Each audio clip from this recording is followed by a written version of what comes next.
Baik saudara, saya akan menyampaikan firman Tuhan dengan tema pikirkanlah semuanya itu. Saudara, ada seorang teolog yang bernama yang mengarang Summa Theology.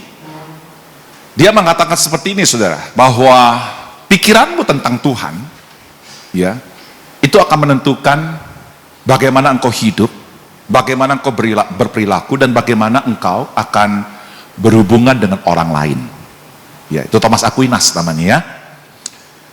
Nah, saudara, cara berpikir kita tentang Tuhan itu akan membuat kita bisa menjadi manusia yang sadis. Dengan atas nama agama kita bisa membunuh siapapun. Ya, dengan atas nama agama kita bisa mengkafir siapapun, mengkafirkan siapapun. Saya yakin saudaraku, kalau ada orang yang cara berpikir seperti ini, saudaraku, bukan orang yang salah, tapi teologinya yang salah, saudara. Iya.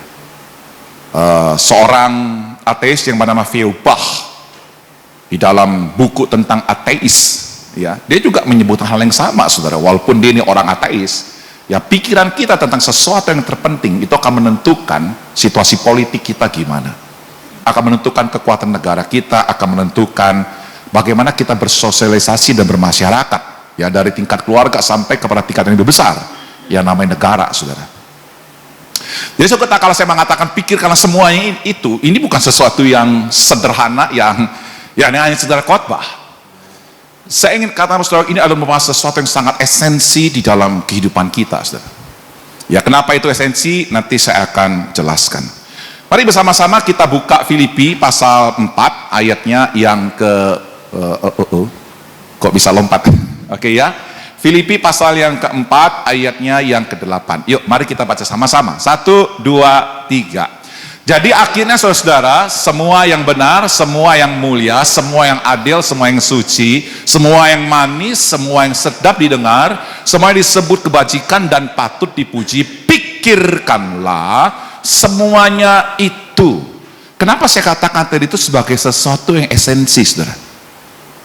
Ya, bahwa ketika saudara fokus kepada kebenaran, ya, fokus kepada yang mulia, yang adil, yang suci, yang manis, yang sedap didengar, apa yang kau dengar, apa yang sebenarnya kebajikan dan patut dipuji, itu akan menentukan dirimu. Itu akan menentukan bagaimana engkau berkeluarga. Itu akan menentukan bagaimana engkau bekerja dalam sebuah perusahaan. Itu akan menentukan bagaimana engkau berhubungan dengan sesamamu. Saya berharap suku kita semua menjadi manusia-manusia yang tidak memakai agama demi kepentingan diri sendiri. Saya berharap suku kita menjadi manusia-manusia yang dipengaruhi oleh Allah yang sepenuhnya dalam hidup kita. Sehingga melalui Allah yang benar, yang murni, yang mempengaruhi kita, kita memiliki sesuatu pengaruh sangat besar buat lingkungan kita, saudara. Sehingga kerajaanmu datang di bumi seperti di surga. Pikirkanlah, ini menarik, saudara, itu dipakai kata logiseste. Iya. Dari kata logiseste ini sebenarnya muncul kata logos, logika, atau logaritma. Anda tahu kalau yang namanya kerja YouTube secara logaritma, atau Anda misalnya di Instagram, Anda tahu cara kerja logaritma? Cara kerjanya begini, saudara.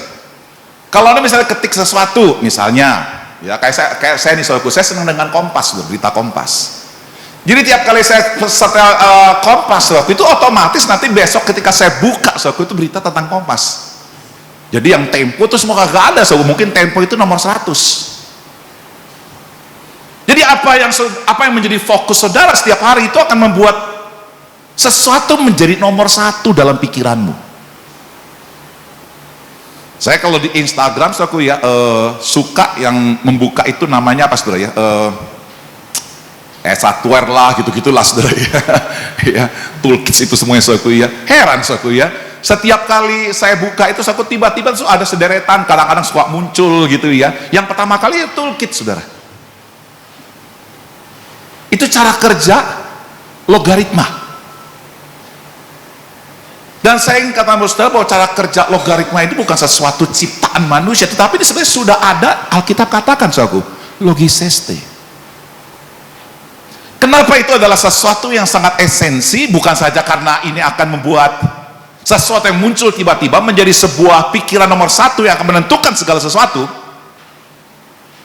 Tapi saudaraku, logiseste ini saudaraku itu dari kata perintah.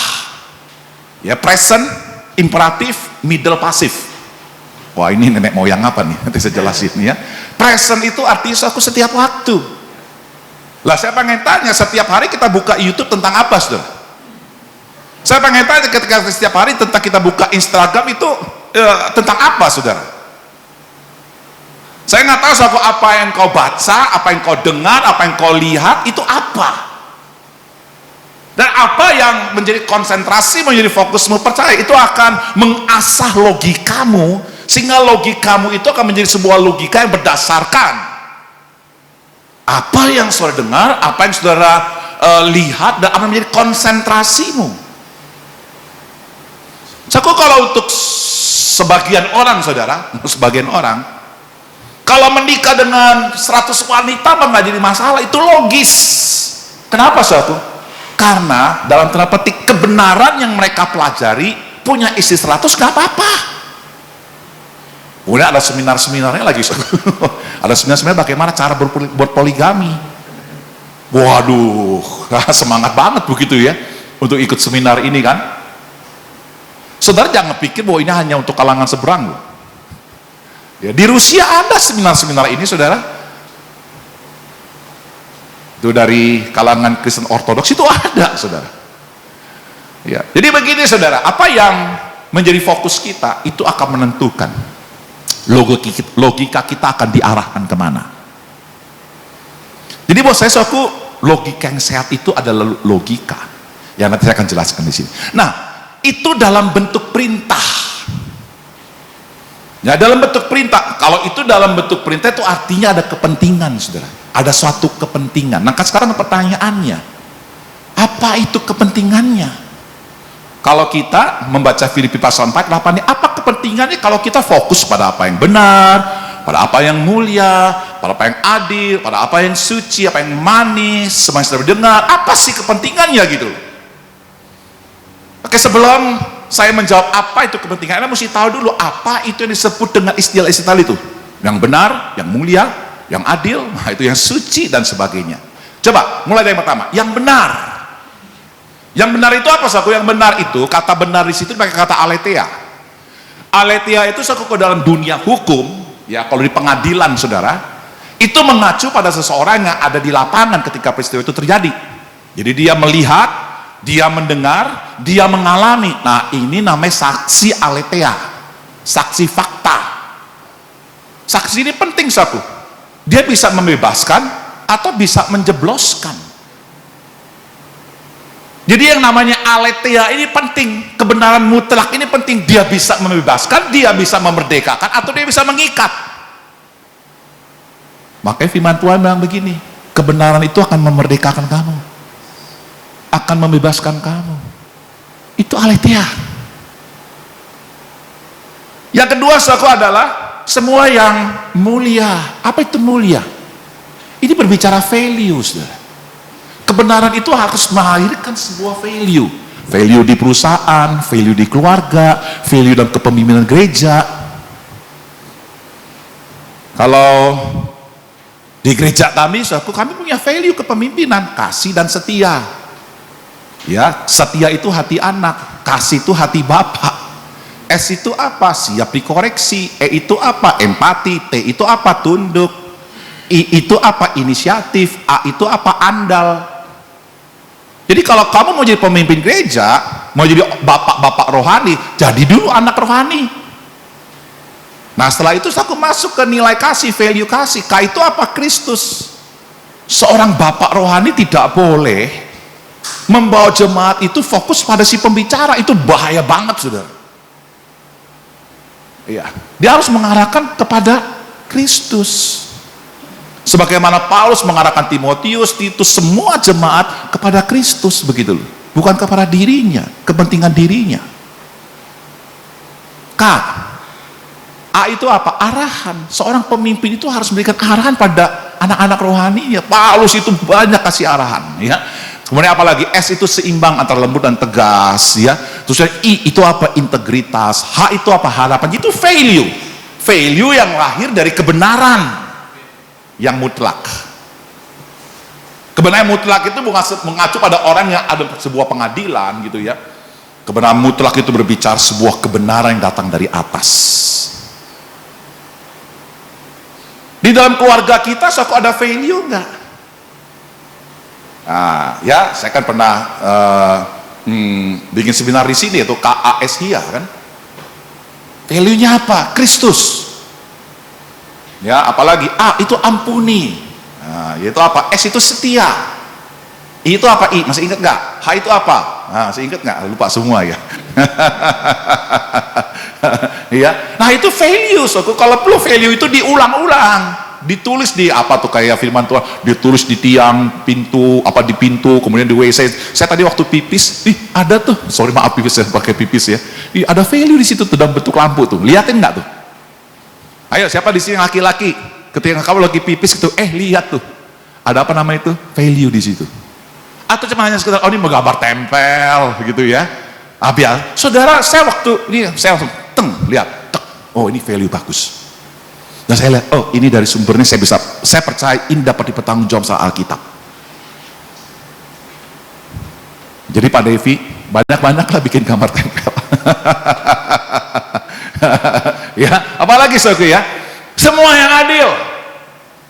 Artinya begini, dalam seluruh kehidupanmu, entah engkau berkeluarga, entah engkau sebagai seorang karyawan, entah engkau sebagai seorang pemimpin atau pengurus dalam sebuah gereja, entah sebagai pemain musik, tidak ada alasan untuk orang lain menyalahkan Anda. Saya kadang-kadang suka melihat, ya, ada banyak alasan untuk kita dipersalahkan, bukan saja oleh jemaat. Kalau jemaat mempersalahkan kita, kita masih bisa bersyukur loh, karena orang dalam. Tapi setelah bisa bayangkan kalau orang luar, orang Islam, orang Buddha, ya, mempersalahkan kita, apa itu kekristenan? Ya, sudah, saudara. Jadi kita tidak ada yang namanya apa yang adil. Sesuatu yang orang lain tuh nggak bisa mempersalahkan kita, gitu loh, saudara. Kalau di dalam, kalau di dalam kepemimpinan, saya bukan orang yang sempurna, saudara. Ya, saya ketika ditegur oleh pemimpin, bahwa kalau ditegur itu pasti ada salahnya, kan? Nggak mungkin lah kalau pemimpin negur saya nggak ada salahnya. Itu kalau dia negur saya tanpa sebuah kesalahan, tanpa dasar value, tanpa sebuah pertimbangan yang objektif, itu namanya like or dislike. Itu bahaya banget, saudara. Sebuah kepemimpinan didasarkan suka atau nggak suka, itu bahaya banget. Saya ditegur, saudara. Waktu saya ditegur, saya minta maaf, mohon diampuni. Ketika saya minta maaf dan mohon diampuni, selesai, saudaraku.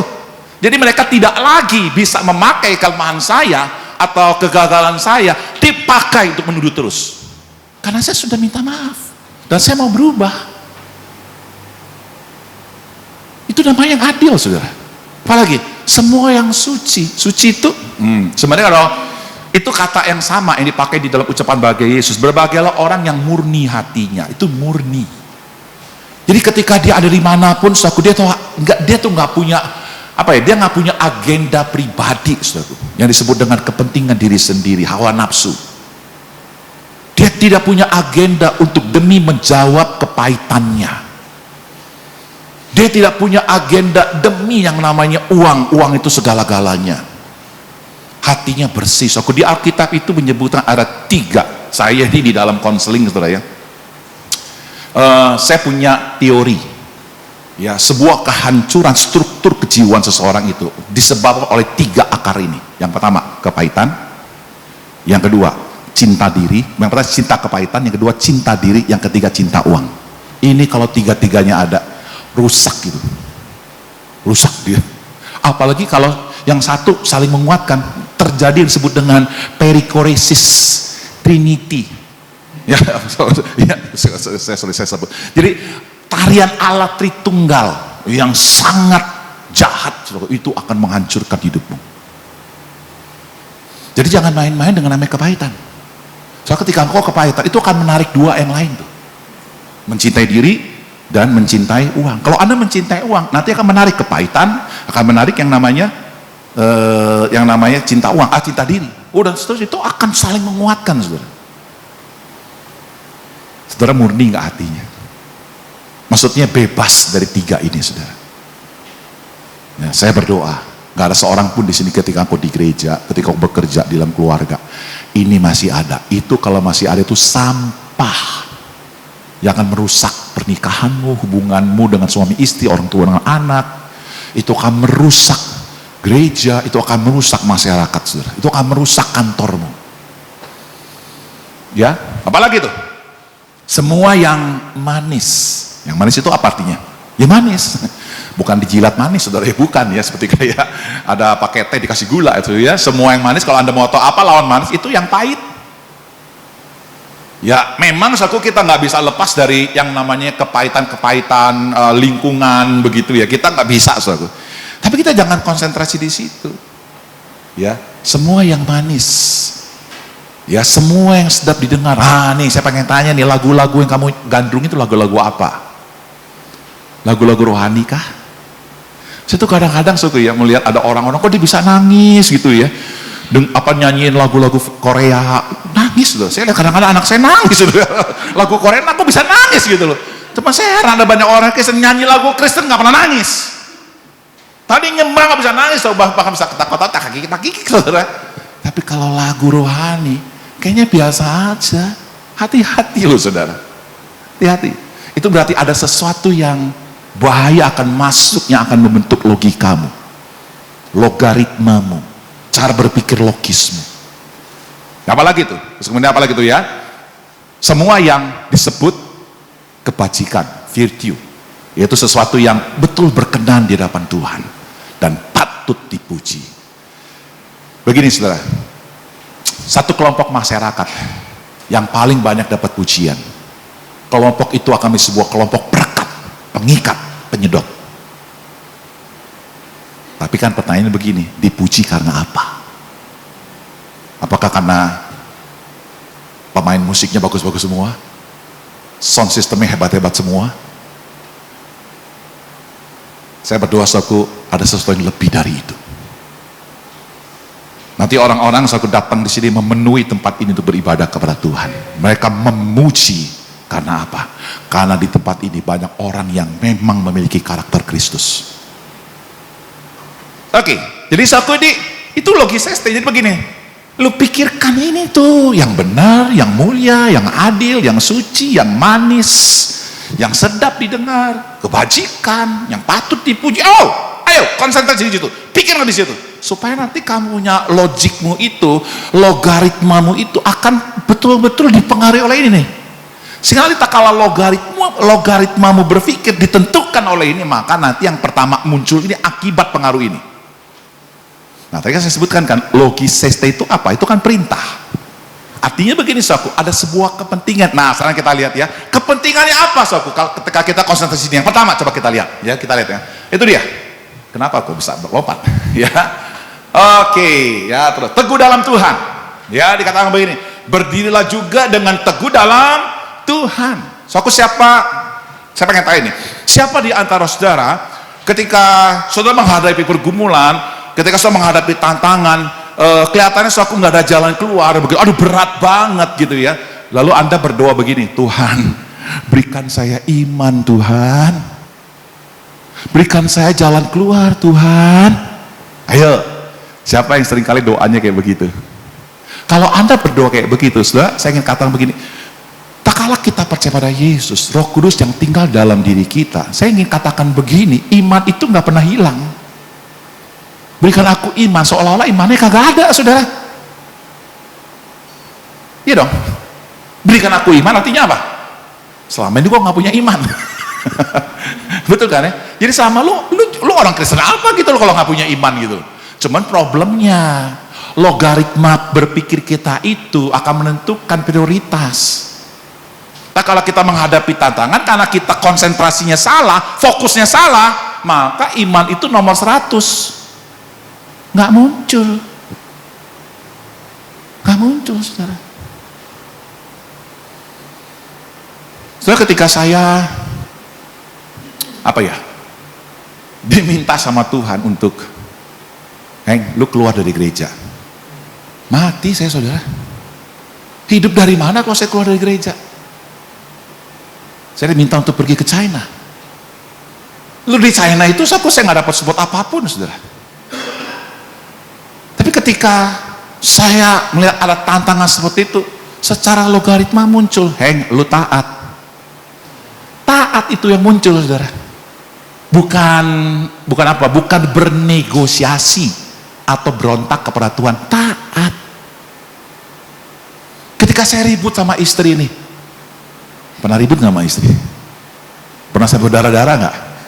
Jujur aja lah, gua aja berdarah-darah, apalagi lo. Iya, kita pernah berdarah-darah nggak, saudara? Berdarah-darah kan? Nah, waktu terjadi seperti itu, yang pertama muncul di pikiran kita apa? Cerai. Nah, begitu kan, saudara? Saya yakin bahwa kita semua di sini, saudara, ngerti nggak yang namanya pengampunan? Saudara sudah belajar, udah ngerkhotbah segala macam, soal itu udah hafal lah begitu. Tapi kenapa nggak muncul? Itu kan problemnya. Kenapa itu tidak menjadi nomor satu untuk cara kita berlogis ria ketika kita menghadapi situasi pernikahan? Karena kita nggak terbiasa melatih logik kita dengan hal yang benar, hal yang manis, hal yang adil, dan seterusnya, saudara. Yang kita tonton film Korea yang banyaknya perceraian, ya sudah selesai, saudara. Nomor satu itu akan keluar itu semua, saudara. Berdirilah juga dengan teguh dalam Tuhan. Tantangan gini, pelayanan itu nggak ada tantangan. Pelayanan itu bukan sesuatu yang nggak ada tantangan, saudara. Nggak ada sesuatu yang, ketika kita berorganisasi, ketika kita ada dalam sebuah tim, saya mau kasih tahu, orang yang paling bisa menyakiti itu orang yang deketin dengan saudara kok, bukan orang luar. Cuma penting kita mau teguh nggak dalam Tuhan. Apa yang keluar dari otak kita, tak kalah kita menghadapi situasi itu. Memang gereja cuma di sini aja, nggak begitu kan? Jadi jemaat Simon Mandir, saudara. Jemaat Petrus pelarian terus. Iya toh? Nah, apalagi, saudara? Ya, itu contohnya banyak. Berdirilah teguh dalam Tuhan. Jadi begini, kalau kita memikirkan yang tadi, ayat yang 8 tadi, kita akan bisa menjadi orang yang teguh dalam Tuhan. Itu bukan sesuatu omong kosong, itu bukan sebuah ide, itu bukan sebuah khayalan. Pasti terjadi. Kita teguh dalam Tuhan. Nomor 2, kenapa penting, saudara? Kenapa penting? Yang pertama itu relasinya kita dengan Tuhan. Ya, yang kedua relasi kita dengan tim. Jadi kalau kita baca pasal 4 ayat 2, 3, Eudia kunasehati dan Sintike kunasehati, itu kata-kata kunasehati itu sebenarnya kayak terlalu lunak ya. Sebenarnya di sini Paulus lagi sedang ngomong keras nih sama dua orang ini nih, Eudia dan Sintike. Supaya sehati saya pikir, ini rupanya mereka lagi konflik nih. Bahkan ku minta kepadamu juga Sunsogos, temanku yang setia, tolonglah mereka bersama-sama dengan Klemes dan kawan-kawanku sekerja yang lain. Jadi kalau kita membaca antara ayat 2 dan 3, ini ada kemungkinan besar akibat konflik antara Eudia dan Sintike, ini akhirnya Sunsogos dan teman-teman itu nggak merasa tertolong. Orang pepatah Indonesia bilang begini, gajah bertengkar, antara gajah yang jadi korban siapa, saudara? Hah? Pelanduk ya? Pelanduk itu kecil, gila lu berantem, gue yang jadi korban. Kenapa kita fokus kepada ayat 8 tadi, saudara? Supaya ada sebuah kesatuan, kekuatan. Ini juga bisa diterapkan dalam sebuah pernikahan. Bersatu dalam pernikahan, menjaga keharmonisan, keintiman, kedekatan. Oke, selanjutnya, yang ketiga. Nah, yang ketiga dari ayatnya yang selanjutnya ini berbicara tadi kan dengan Tuhan, yang kedua dengan dengan tim, ya. Yang ketiga satu berkaitan dengan hatimu secara pribadi, ya. Bersukacitalah senantiasa dalam Tuhan. Sekali lagi ku katakan bersukacitalah. Itu berkaitan dengan suasana hatimu, saudara. Ya, kalau kita fokus, logik kita selalu dilatih oleh ayat yang ke-8 tadi, saudara. Ya, saya mau katakan begini, sukacita bukan sesuatu yang sangat sulit untuk kau jangkau di tengah-tengah kesedihanmu, di tengah-tengah penderitaanmu. Saya kalau ke Tiongkok, saudaraku ya, orang tuh kayaknya, Hengki kok seneng banget ya, sebulan bisa 2 kali ke Tiongkok begitu, ya 10 hari di sana gitu, ada 5 hari begitu, tiap bulan sana, ya sebelum ada peraturan yang lebih keras gitu ya. Semua enak banget ya Pak. Enggak enak saudara. Makannya gitu melulu, aduh minyak babi melulu, enak saudara. Gitu loh. Kalau di kota sih enak saudara ya. Ini di dalam-dalam, aku kadang-kadang dikejar-kejar saudara. Gak enak. Susah saudara. Tapi di tengah-tengah kesusahan itu, saya bersuka cita loh. Kenapa saudara? So, saya tahu ketika saya hadir di sini, Tuhan pasti pakai saya untuk menangkan jiwa-jiwa di sana. Makanya setiap kali saya buka agenda saya, setiap kali saya ada masa-masa suka dalam hidup saya, saudara, ya, entah itu berkaitan dengan masalah ekonomi, entah itu berkaitan dengan masalah anak, entah itu berkaitan dengan masalah gereja, saudara, ketika saya buka catatan saya, di Guangzhou ada 150 orang terima Yesus. Di Shenzhen ada 240 yang terima Yesus.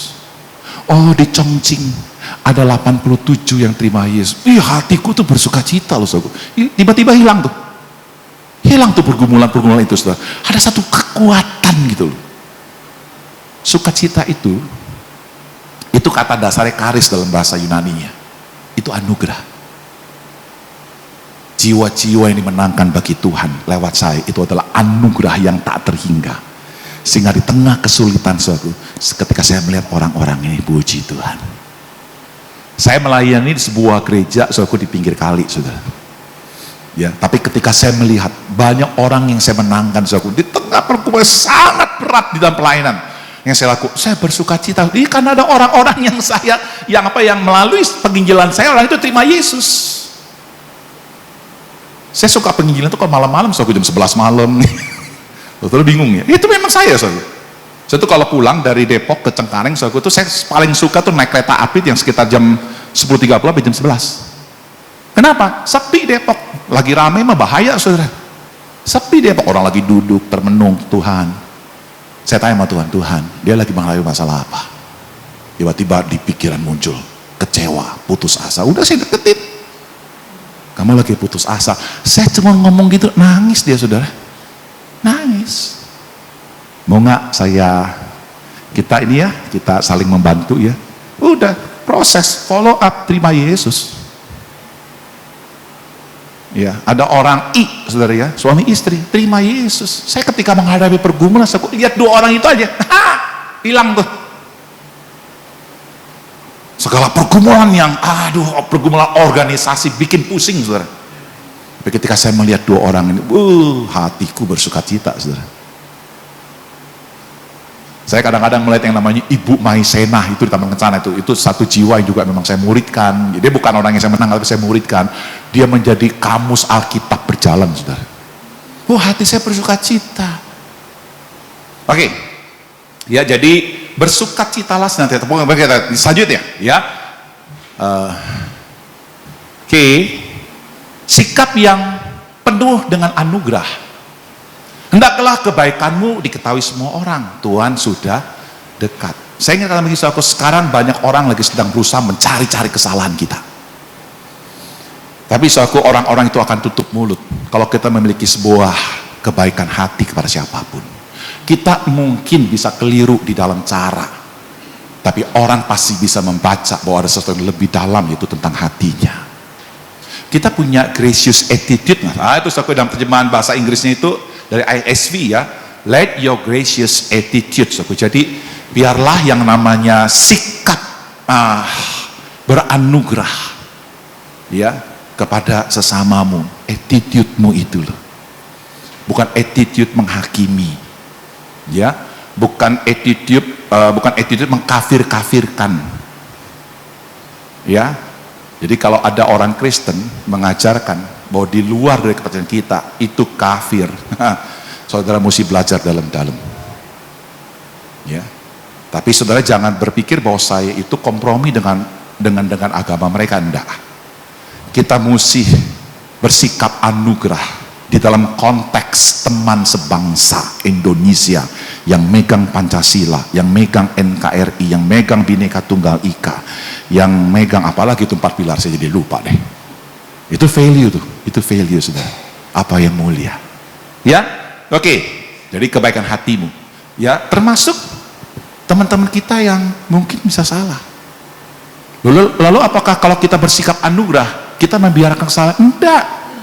Justru karena kita beranugerah kepada dia, saya akan sediakan waktu untuk tegur dia. Saya sebenarnya kalau mau mengikuti hati apa ya logik itu dan sebagainya, saya nggak mau ngurusin lah. Enggak, kalau orang yang nggak mau ngurusin orang yang bersalah, apalagi orang yang sesama kita satu tim begitu. Kalau kita nggak tegur, kita nggak punya sikap anugerah kepada orang itu. Anugerah itu bukan sedang menyelamatkan loh Pak, mengampuni, tapi anugerah itu membuat orang itu bisa bertumbuh dalam Tuhan dengan cara dikoreksi. Oke, kita lihat lagi yang kelima ya. Jadi selain let your gracious attitude, yang kelima itu apa? Ini dia, ya mengucap syukur, ucapan syukur. Itu karisteumen, ya dari kata karis lagi tuh, mengucap syukur. Jadi begini saudaraku ya, saya tidak mau panjang-panjang lagi ya.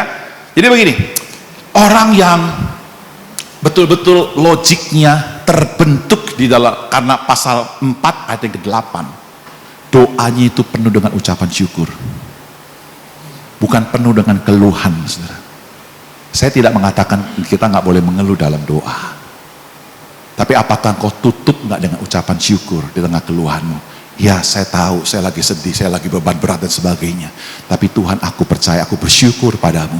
Di tengah-tengah pergumulan hidup saya, Engkau turut bekerja dalam segala sesuatu untuk mendatangkan kebaikan padaku. Dan kebaikanmu adalah grace unto me, anugerah buat saya.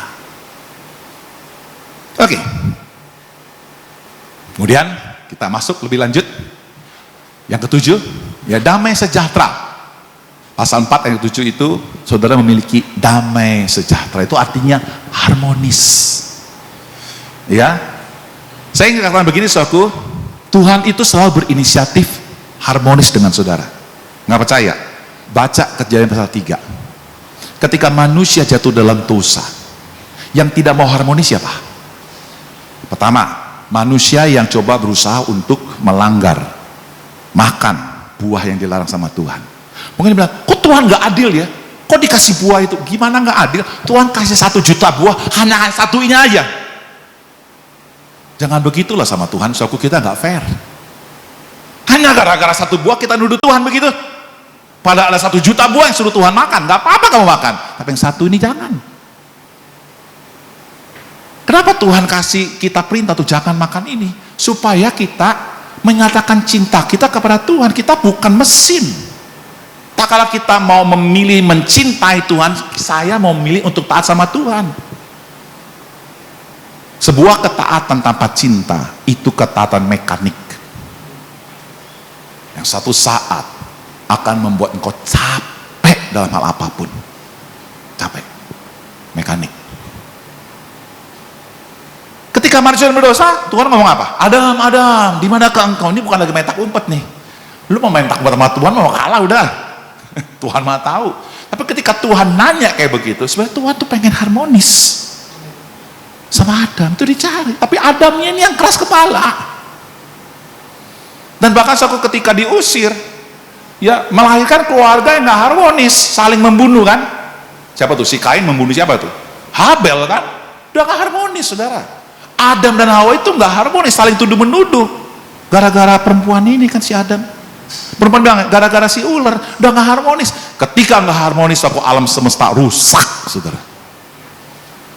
Rusak. Ya, jadi saudaraku itu bicara sesuatu yang ada di hati. Kita harmonis nggak sama Tuhan? Tuhan tuh mau harmonis sama kita loh. Tapi kita harmonis nggak?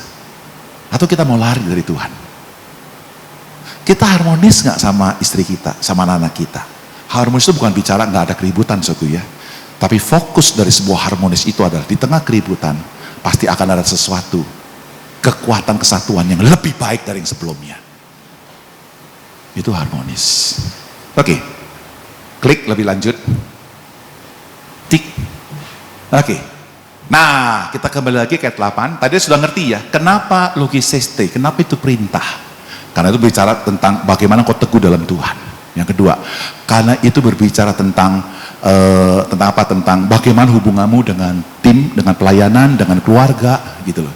Yang ketiga, bagaimana hubunganmu dengan dirimu sendiri yang berkaitan dengan hati. Dan menarik begini, pasal 4 ayat 8, kalau bahasa Indonesia dikatakan, jadi akhirnya, ini seolah-olah yang terakhir nih.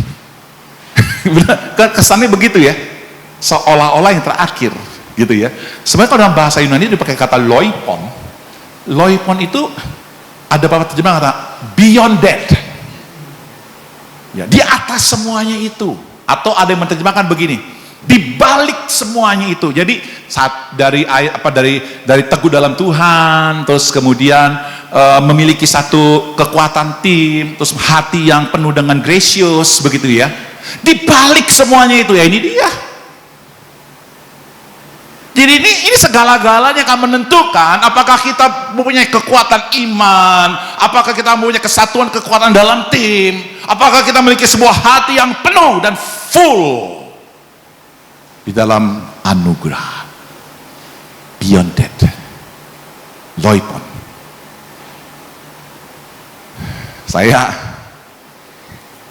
Anak saya suku ya, satu kali ditaksir oleh seseorang. Oke, dia kasih tahu saya, oh iya, ya saya bersahabat, ajak makan, ngobrol, begitu ya.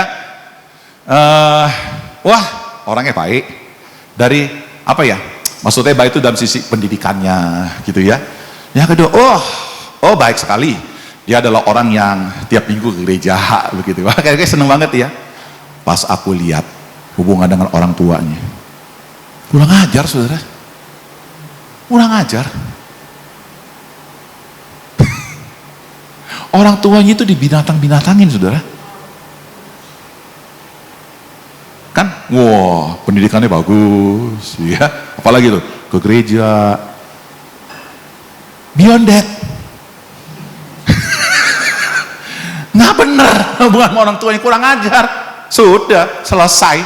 Terminate, gue bilang, Vivi, ya, lu jangan terusin.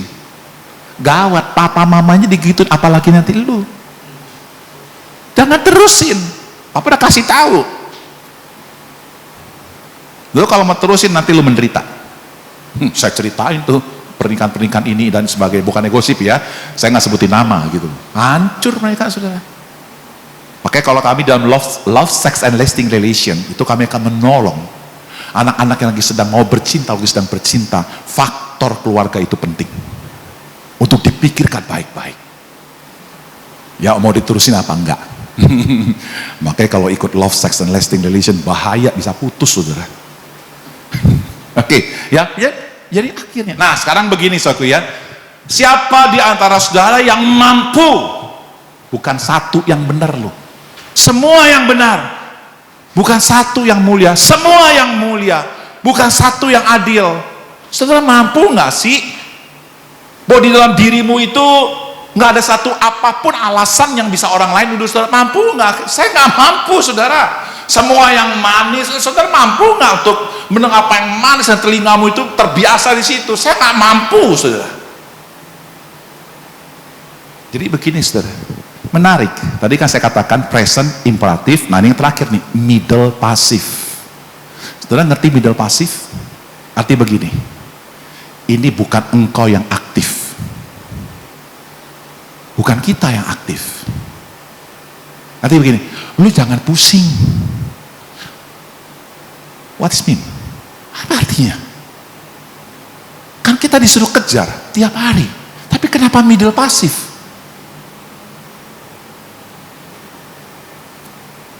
Saya ingin katakan begini, saudara. Nggak usah pusing. Karena Yesus menyediakan semuanya itu buat kamu. Kamu hanya tinggal bayangin Yesus, dekat sama Yesus, pikirin terus Yesus, hayalin tentang Yesus. Waktu penyembahan, banyaklah lagu-lagu tentang Yesus. Bukan saja di gereja, tapi di mobil, dengerin. Jangan hanya di gereja Yesus, Di luar gereja, Yasi. Iya. Wah, jadi kacau kita satu. Ya, oke, diklik. Nah, itu dia, saudara. Saya ingin tutup, saudara, ya, khotbah saya. Saya ini nggak pernah belajar kungfu loh, saudara. Nggak pernah belajar kungfu. Tapi heran, nggak pernah belajar kungfu. Yang kedua, IQ saya itu tidak sehebat koko saya, cici saya. Saya adalah orang yang kebakaran terus rapotnya. Jadi kalau saya naik kelas itu karena ya anugerah guru, bukan saya malas belajar. Ya, dan saya juga nggak bisa memperbaiki IQ saya, saudaraku, karena udah kena sudah pernah kena sakit 9 bulan koma di rumah sakit, saudara. Jadi ya banyak saya punya memori itu, kemampuan itu jadi hancur, saudara. Saudara, heran ya. Saya kalau nonton film kungfu, saudara, ya, ketika saya suka sama bintang filmnya, Chang Fu Sen, dulu ada Chang Fu Sen tuh.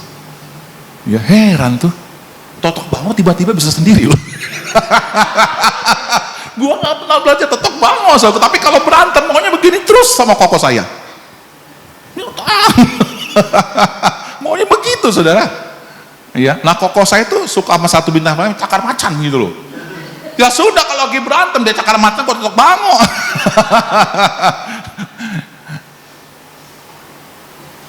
Tuhan kasih sebuah anugerah kepada orang yang IQ-nya lemah. IQ-nya berapa, Pak? Kayaknya lebih tinggi dari saya nih. Ya, nah, nih, ya, IQ-mu berapa? Oh, nggak inget ya? Ya, saya mau kasih tahu. Kalau kita memang lemah dalam soal IQ, ada yang namanya otak kiri. Bagaimana kita bisa menghayal, menikmati sebuah keindahan, dan itu adalah otak yang paling cepat untuk bisa masuk ke dalam alam batin kita, saudara. Saya tidak mau menggunakan otak kiri saya untuk hal-hal yang kotor. Saya selalu menghayal tentang Yesus, kematiannya, kebangkitannya, kedatangannya, bagaimana dia berempati kepada orang yang kusta, kepada orang yang lumpuh. Bagaimana saya menghayal bagaimana menegur orang Farisi. Waduh, saya menghayal, saudara. Itu hayalan itu dahsyat sekali, saudara. Bukan Yesus tokoh hayal ya, bukan.